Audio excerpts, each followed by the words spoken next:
ಪ್ರತಿ ಟನ್ ಕಬ್ಬಿಗೆ 3,500 ರು ಬೆಲೆ ನಿಗದಿ ಮಾಡುವಂತೆ ರೈತರು ಆಗ್ರಹ. ಆದರೆ ಕೇಂದ್ರ ಸರ್ಕಾರದ FRP ಪ್ರಕಾರ ದರ ನಿಗದಿ ಮಾಡ್ತೇವೆ ಎನ್ನುತ್ತಿರೋ ಸಕ್ಕರೆ ಕಾರ್ಖಾನೆಗಳು 6 ದಿನದಿಂದ ರೈತರು ಬೀದಿಗಿಳಿದು ಪ್ರತಿಭಟನೆ ಮಾಡುತ್ತಿದ್ದರೂ ಮುಖ್ಯಮಂತ್ರಿ ಸಚಿವರಿಗೆ ಬರಲು ಸಮಯ ಸಿಕ್ಕಿಲ್ಲ ಎಂದು ಕಿಡಿಕಾರಿದ್ದಾರೆ ರಾಜ್ಯ ಬಿಜೆಪಿ ಅಧ್ಯಕ್ಷ BY ವಿಜಯೇಂದ್ರ.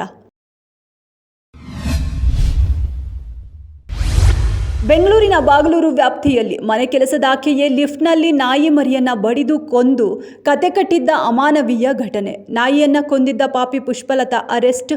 ಲಿಫ್ಟ್ನಲ್ಲಿ ನಾಯಿಯನ್ನ ಬಡಿದು ಕೊಂದಿದ್ದ ಲೇಡಿ.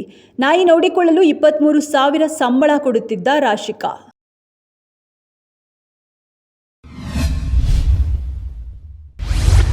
ನೆಲಮಂಗಲ ತಾಲೂಕಿನ ಪೆಮ್ಮನಹಳ್ಳಿ ಬಳಿ ಹೆದ್ದಾರಿಯಲ್ಲಿ ನಿಂತಿದ್ದ ಇಕೋ ಕಾರ್ ಮತ್ತು ಡ್ಯಾನ್ಸರ್ ಸುಧೀಂದ್ರಗೆ ಲಾರಿ ಡಿಕ್ಕಿ ಹೊಡೆದಿದೆ. ಇದರಿಂದ ಸುಧೀಂದ್ರ ಸಾವನ್ನಪ್ಪಿದ್ದಾರೆ. ಸಿಸಿಟಿವಿ ದೃಶ್ಯ ನೋಡಿದರೆ ಇದು ಅಪಘಾತವೋ ದುರುದ್ದೇಶಪೂರ್ವಕ ಕೊಲೆಯೋ ಎಂಬ ಅನುಮಾನ.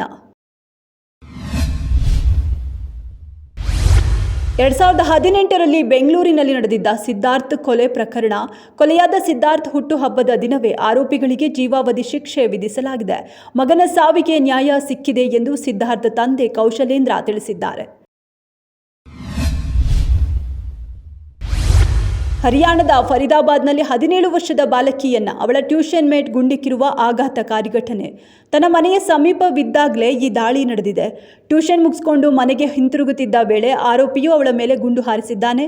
ಬಾಲಕಿಯನ್ನು ಫರೀದಾಬಾದ್ನ ಶ್ಯಾಮ್ ಕಾಲೋನಿಯ ನಿವಾಸಿ ಕನಿಷ್ಕಾ ಎಂದು ಗುರುತಿಸಲಾಗಿದೆ.